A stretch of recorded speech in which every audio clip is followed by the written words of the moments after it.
Me and Mary talked a lot about Silent Hill. She even showed me all her pictures. She really wanted to come back. She also talked a lot about you, you know? In the last few months, I made multiple videos highlighting various theories about Silent Hill 2 and explaining the evidence that supports each one and why they make sense. These theories were popular among fans for decades, and they were discussed on forums since the game saw the light in 2001. This means that they are mostly ideas and conclusions that players came up with after playing the original game, and these ideas became even more logical in the remake. However, besides the mainstream theories and speculations that dominated the discussion across the internet, there are several other interpretations that most people don't know about due to the fact that they are too extreme and they push the story's boundaries much further. To be clear, these theories are not easily verifiable, and the evidence that backs them is relatively scarce, mainly because they delve into mysterious details in the characters' backgrounds and the town's history. In other words, they are personal interpretations from certain players who refuse to accept that the established narrative is sufficient to explain the game's lore and the purpose of every character. But even with their ambiguity and radical nature, these theories force you to scratch your head and seriously wonder if they have been the real truth all along. Anyway, without further ado, let's start.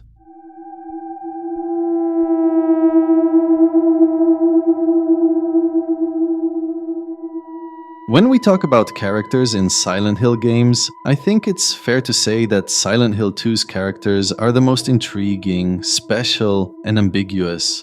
Primarily because none of them is related to the general lore, and each one represents something unique. But beside the tragic story of Angela and the aggressive tendencies of Eddie Dombrowski, Laura stands out as a person who speaks and behaves in a way that makes no sense in such a story, and even her existence is very mysterious. Initially, players had a huge debate to determine whether she's a real person who physically exists in the town, or if she's someone that only James can see. However, this debate was eventually settled when the developers confirmed she's an actual human, and she has her own identity, history, and motivations. But instead of players getting satisfied with this confirmation, it basically triggered their curiosity to go deeper and question who Laura really is and why the heck she wants to see Mary so bad. These foundations led to the birth of a very disturbing theory among some fans, which sheds light on a dark side of Mary that casual players tend to ignore. Mary's my friend. We met at the hospital last year. Stop lying! Laura, I'm sorry. This theory suggests that during her final months of illness, Mary might have emotionally manipulated Laura due to her loneliness, anger, and deteriorating sanity. Some players even use the word grooming to describe what happened, but keep in mind that the word is meant to refer to Mary's psychological influence on Laura, and it's not used to highlight predatory or intimate purposes. According to the logic behind this theory, Mary was resentful and bitter when her disease worsened. Subsequently, Laura, being a child, became her emotional replacement for her husband, James, someone to confide in, control, and project her fears and frustrations onto. This is not crazy to think about because there is so much evidence hinting at Mary's mental struggle during her final days, and how her relationship with James was falling apart. So given that Laura met Mary in the hospital shortly before her death, it is believed that Mary was intentionally developing a relationship with her to take advantage of her innocence, keeping her close and pushing her to become reliant on her companionship. If you think about it a little bit, this might explain why Laura idolizes Mary so much and refuses to believe James's claims, making it seem like Mary's words are the absolute truth for her, and she's the only person she can trust. None of your business. You didn't love Mary anyway. What? Hey, wait! I mean, let's not forget that Mary had a letter for Laura in which she talks about her intentions to adopt her and how she saw her as a daughter.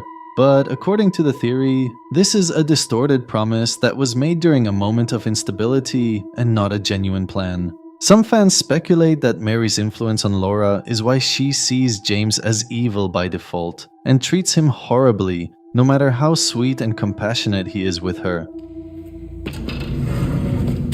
Laura? Open the door, Laura. Why should I? I'm a liar, right? Want me to open it? Huh?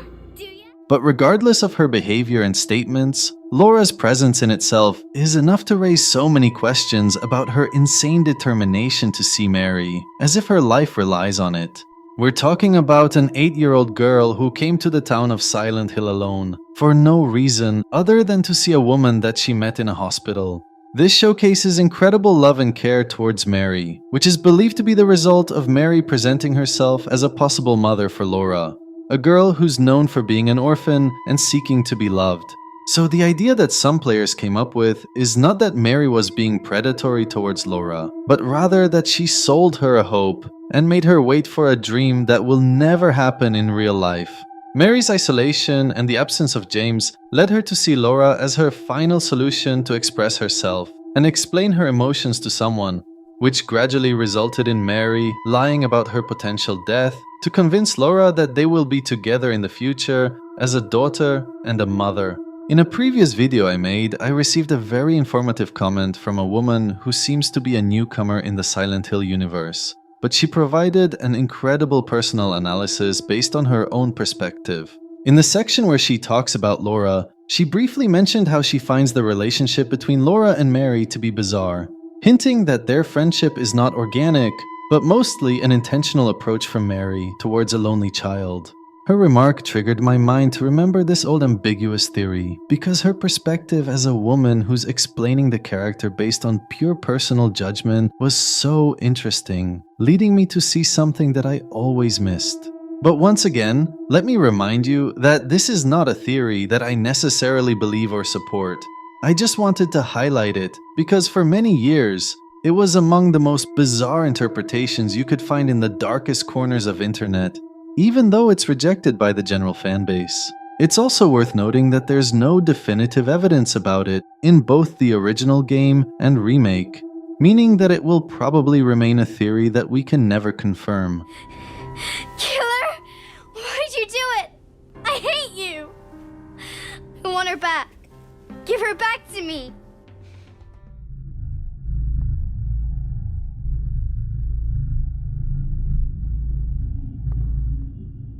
Even though this video is intended to showcase the most ambiguous and extreme theories about Silent Hill 2, this one is actually more mainstream than people think, and millions of fans have been believing it for decades. When the door for personal theories became open on the internet back in the early 2000s, so many players were convinced that James was never alive, and he already died before the game's events. According to this interpretation, James died by causing his own demise before the game begins, and Silent Hill is basically his purgatory and the afterlife, where he's forced to face the truth of killing Mary before his spirit can move on. This theory is actually the idea that led to the birth of the time loop theory that I explained in previous videos, and the evidence backing them is very similar.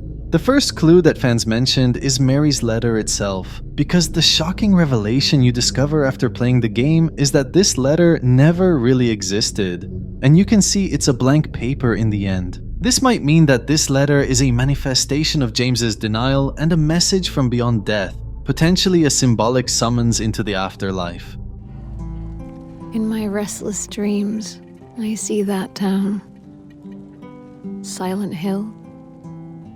The second piece of evidence that I personally find suspicious is none other than the opening scene in which James looks at himself in the bathroom's mirror in a strange way, and touches his body as if he's trying to see whether he's in real life or not. As I said when I explained the loop theory, this scene clearly highlights James's surprise and uncertainty about his state, and when he opens the door, he appears like he's been here before, and he's starting a journey that he's already been through.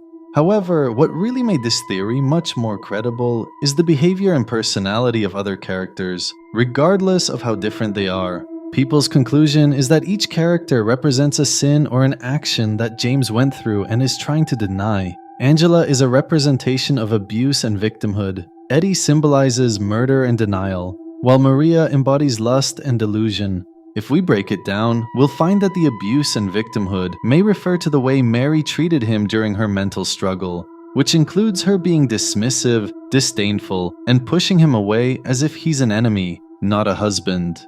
The murder and denial are a reminder of what he did to Mary and his inability to move on or admit his mistakes, especially since Eddie is also known to be violent and even a murderer in his past. And a corpse can't laugh! When it comes to the lust and delusion with Maria, it's obviously about the lack of intimacy between him and Mary during her illness, and how he was desperate to be with a woman that could satisfy his intimate desires. So according to the theory, it makes no sense for these people to exist in the town randomly and naturally because their behavior coincides with James's history and life, making them seem like they exist as scripted components of his own purgatory. And to be clear, the characters being real is not a refutation for the theory, because it is suggested that the ones in the game can be alternate versions manifested for James, even if they're based on real people. And by the way, don't forget that Eddie, Angela, and Maria all die in the game in different circumstances.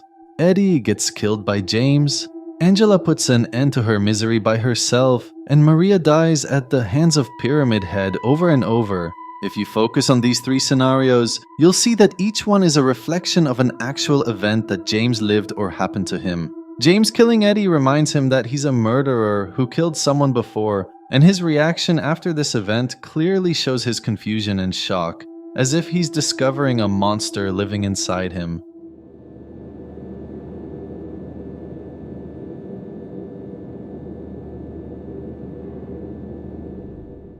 Meanwhile, Angela giving up on her life in the flaming stairs is the same fate that James had when he decided to drive his car into the lake, and Maria getting killed over and over somehow makes me remember James's bodies that are scattered throughout the town. These bodies indicate that James died multiple times before in different scenarios, and he's going through an endless cycle that always resets his memory, which is exactly what happens to Maria. This dynamic and sequence of events can only be explained by accepting the fact that Silent Hill is a purgatory for James, and the time loop is really happening. The evidence doesn't stop here, because the various endings in the game are also a source of mystery and speculation, but when it comes to this theory specifically, the in-water ending provides a very compelling answer. In the opinion of many players, the in-water ending is actually a pre-game event that happened before the point where we start playing.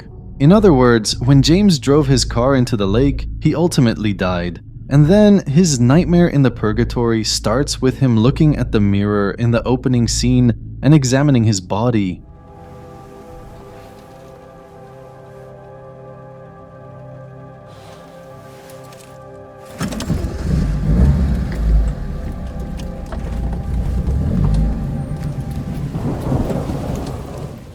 At first, this idea might seem too extreme for you, but believe it or not, the Book of Lost Memories supports it indirectly and leads you to take it seriously.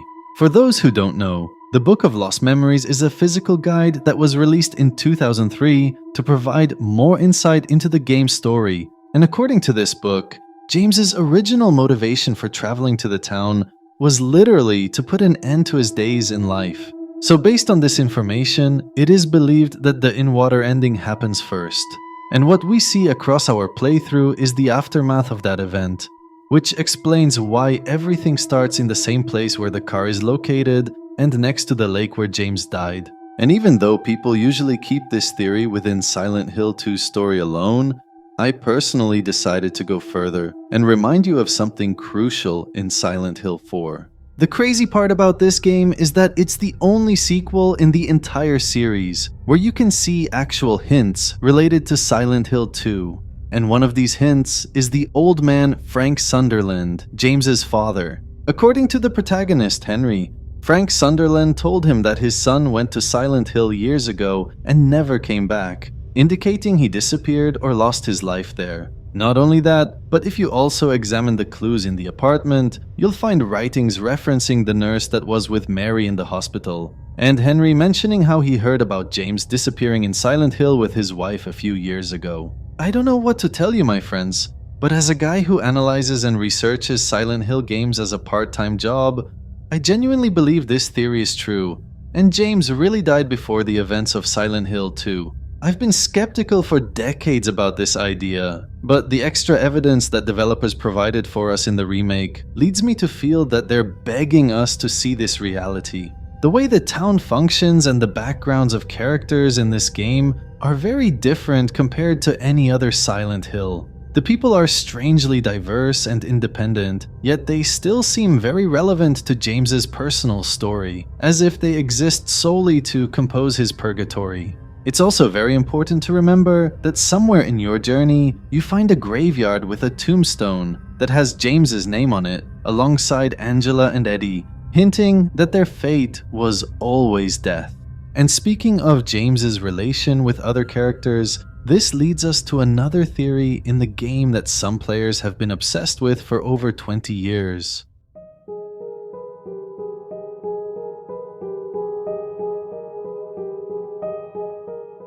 As I mentioned earlier, in a previous video I made, I received a gigantic comment from a woman who seems to be a new Silent Hill player, explaining her own theories about how the game works. So she was mentioning stuff from her fresh perspective as someone who's not been in this rabbit hole for a long time. Yet she still managed to spot a very mysterious detail that 99% of players usually overlook, which is the connection between James and Angela. This theory is not very popular among fans, but it's weirdly convincing once you line up the parallels. The theory simply suggests that the version of Angela in the game is not a separate person, but rather a reflection of James's self-destructive and victimized side.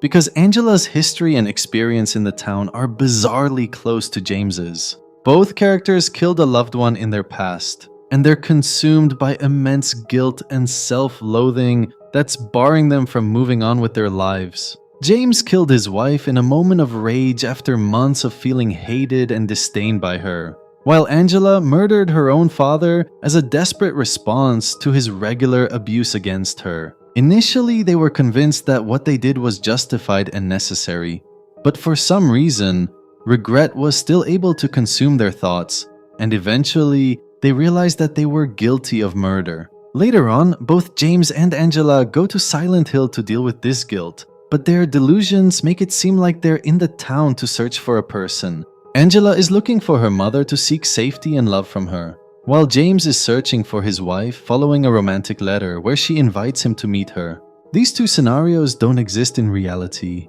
yet somehow the town used the same method to lure them inside, before turning their hope into a complete nightmare. I'm looking for someone.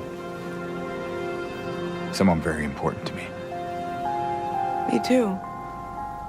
But strangely enough, despite experiencing a horrifying version of Silent Hill, Angela and James never share the same world when they meet, and their perspectives are connected indirectly. The biggest example is the monster Abstract Daddy, which is arguably the most shocking creature in the entire game, and the only one whose design is not exclusive to James. According to the game's designer Masahiro Ito, during this encounter, the monster that James sees is not the same one that Angela sees because it represents various traumas from both.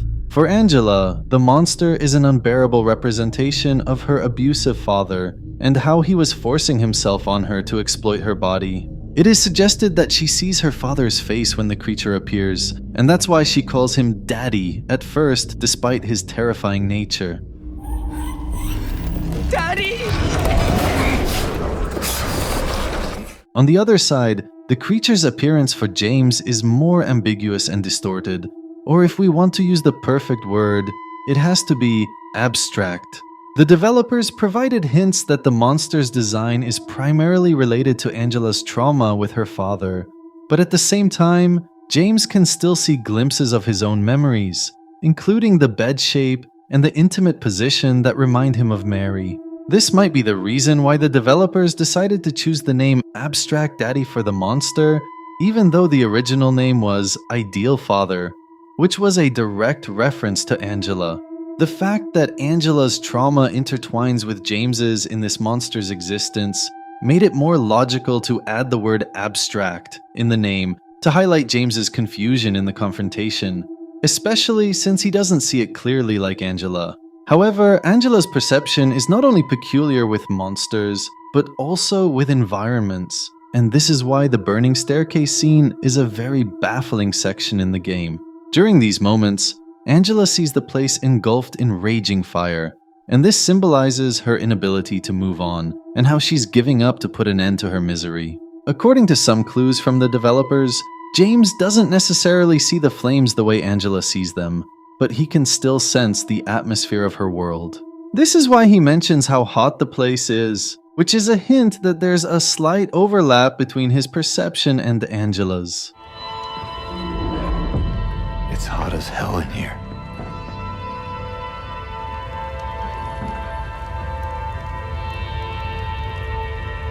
You see it too? Some interpretations say that Angela embodies the feminine side of James's guilt, displaying vulnerability in her behavior and words, while James intentionally represses his emotions and suffering to coincide with his masculine features as a man. Angela's helplessness can be felt from the very beginning because she's desperately looking for her mom to feel safe, and she's always scared wherever she goes. I better get going.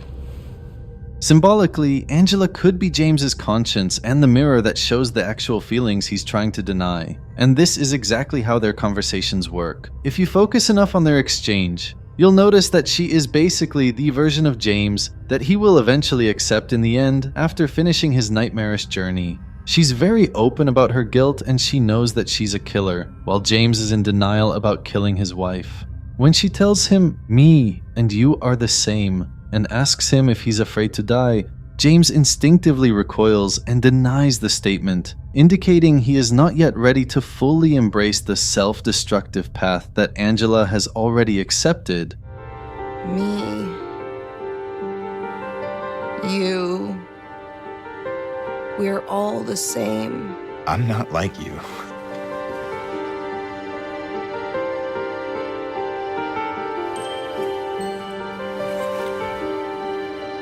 Are you afraid? But as James gets closer to the end of his nightmare, he slowly accepts his fate and understands his sins, which in some endings leads him to the same fate that Angela already had. So the theory that some players are thinking about is that maybe Angela and James are a reflection of each other, and the town is putting them in scenarios where they both represent something that the other needs. Even though they're both real people, it seems that the version of Angela that James sees is specifically meant to remind him that he needs to face the reality and accept what he did. Meanwhile, the version of James that Angela sees reminds her that everything will be okay and she shouldn't succumb to her fears, which is why he always appears to comfort her and treats her like a loving father. And by the way, there's another theory that James was also a victim of abuse a long time ago before his marriage, but this theory is so sophisticated and the evidence behind it requires me to dedicate an entire video to it. So we'll keep it for another day.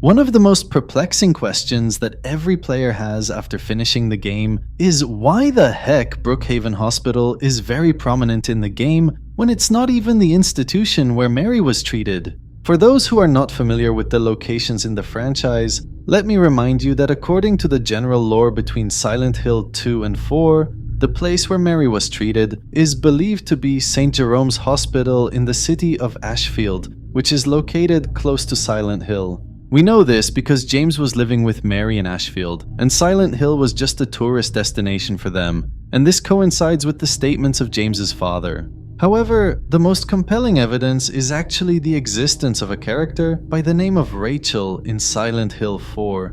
a woman who lives in the apartment building where James's father resides in Ashfield. This woman works as a nurse, and she's mentioned in Silent Hill 2 as the nurse who took care of both Mary and Laura. Just don't tell Rachel, okay? Who's Rachel? She's our nurse.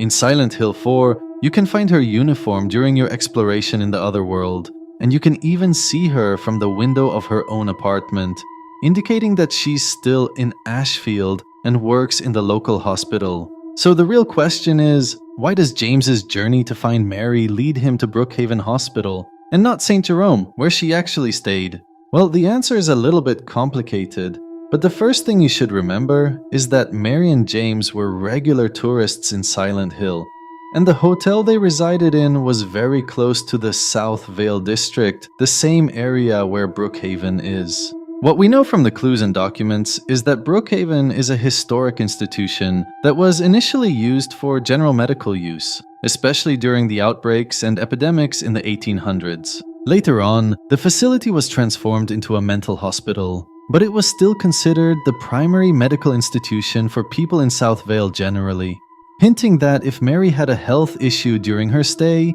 Brookhaven would be her closest destination. So it's very possible that Mary was a patient in Brookhaven at some point, and we can feel this more as we find various evidence supporting this possibility in the building itself.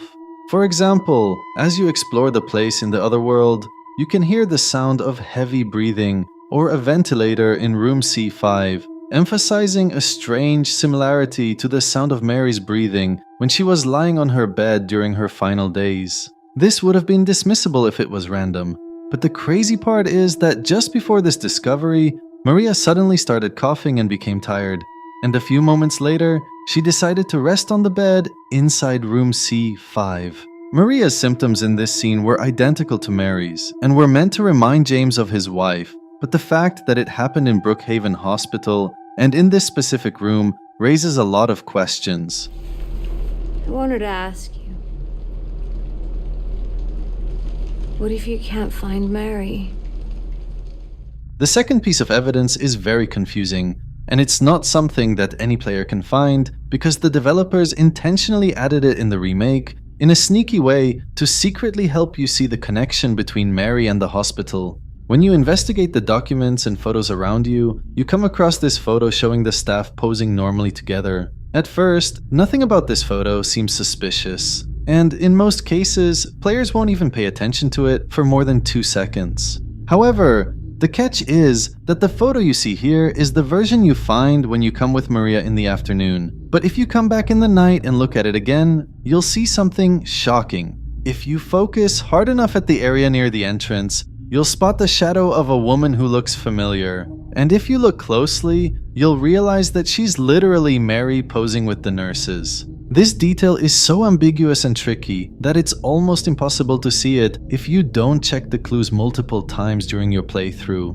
But once you do see it, it's hard to not be more curious about why Mary was in the hospital and when this photo was taken. But the new details in the remake about Mary's history in Brookhaven are not limited to the hospital area alone. Because if you also investigate the second floor in the Lakeview Hotel, you will reach the office of a nurse. In the office, there's a medical record of a patient that has the letters MSS on it, and these letters don't necessarily ring a bell in your mind when you see them as someone who's playing the game for the first time. But for those who know the full names of Silent Hill characters, these letters are so recognizable, and they clearly refer to James's wife, Mary Shepherd Sunderland. It seems to me that the developers are trying hard to push you into believing that Brookhaven Hospital is not present in the experience for symbolic reasons, but it's also relevant to Mary's actual medical past. In my personal opinion, there's a chance Mary was admitted to this hospital after going through mental issues, but her condition became much worse over time because this hospital has a dark side related to very sinister people. I say this because if you carefully read the patient's files that are scattered in the offices,